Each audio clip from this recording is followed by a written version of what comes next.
Assalamualaikum warahmatullahi wabarakatuh. Yang kami hormati Ibu Rian Andini, ME, selaku dosen pengampu mata kuliah Pasar Modal Syariah. Kami kelompok 7 akan menyampaikan materi yang berjudul proses go public dalam perusahaan.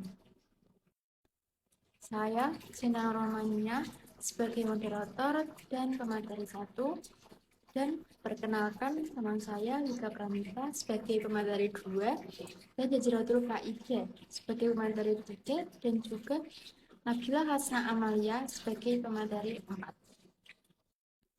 Materi pertama yaitu pengertian go public.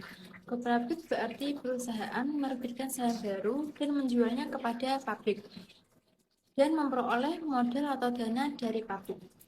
Dana yang diperoleh dari penjualan saham digunakan untuk kepentingan perseroan, yaitu untuk ekspektasi, pelunasan hutang, dan akuisisi.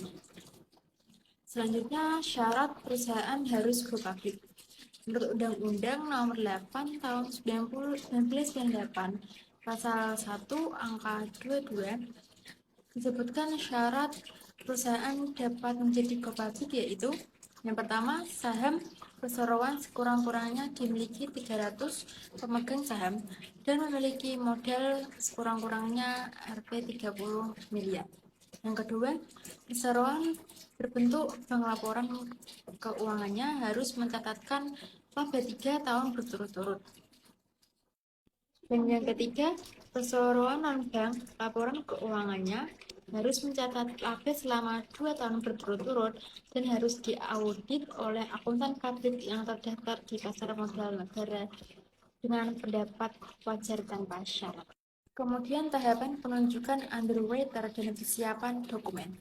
Yang pertama, perusahaan membentuk tim internal. Tim internal terdiri dari orang-orang yang menguasai aspek keuangan dan aspek legal. Yang kedua, menunjuk underwriter, pihak yang membuat kontrak dengan emiten untuk melakukan penawaran umum bagi kepentingan emiten dengan atau tanpa kewajiban untuk membeli sisa efek yang tidak terjual. Dan yang ketiga, mempersiapkan dokumen yang diperlukan untuk disampaikan kepada Bursa Efek Indonesia dan OJK. Selanjutnya disampaikan oleh Wika Pramita sebagai pemateri 2. Penyampaian permohonan pencatatan saham ke Bursa Efek Indonesia. 1. Mengajukan permohonan untuk mencatatkan saham dilengkapi dengan dokumen-dokumen yang dipersyaratkan, antara lain profil perusahaan, laporan keuangan, opini, hukum, proyeksi keuangan, dan lain-lain. Yang kedua, menyampaikan permohonan pendaftaran saham untuk dititipkan secara kolektif atau scriptless di Konsorsium Sentral Efek Indonesia.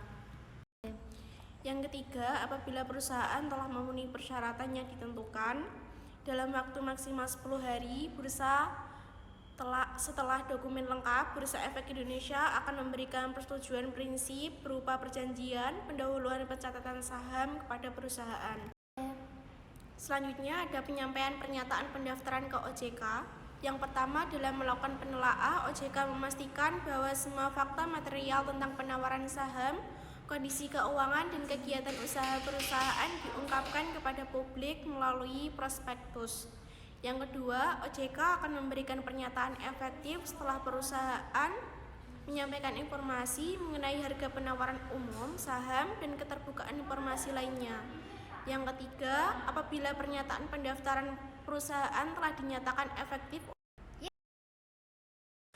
Selanjutnya yaitu masa penawaran umum saham kepada publik. Biasanya dapat dilakukan selama 1-5 hari kerja.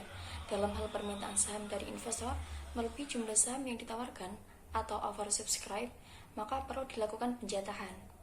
Uang pesanan investor yang pesanan sahamnya tidak dipenuhi harus dikembalikan atau di-refund kepada investor setelah penjatahan. Distribusi saham akan dilakukan kepada investor pembeli saham secara elektronik melalui KSEI, tidak dalam berbentuk sertifikat. Selanjutnya yaitu mengenai pencatatan dan perdagangan saham perusahaan di Bursa Efek Indonesia. Yang pertama, perusahaan menyampaikan sebuah permohonan pencatatan saham kepada bursa disertai dengan bukti surat bahwa pernyataan pendaftaran telah dinyatakan efektif oleh OJK atau Otoritas Jasa Keuangan, adanya dokumen prospektus, dan laporan komposisi pemegang saham perusahaan. Yang kedua, Bursa Efek di Indonesia akan memberikan persetujuan dan mengumumkan pencatatan saham perusahaan dan kode saham perusahaan untuk keperluan perdagangan saham di bursa. Yang terakhir, setelah saham tercatat di bursa, investor akan dapat memperjualbelikan saham perusahaan kepada investor yang lainnya melalui broker atau perusahaan efek yang menjadi anggota bursa terdaftar di Bursa Efek Indonesia.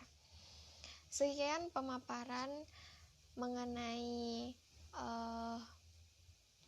proses go public dari kelompok 7. Terima kasih. Wassalamualaikum warahmatullahi wabarakatuh.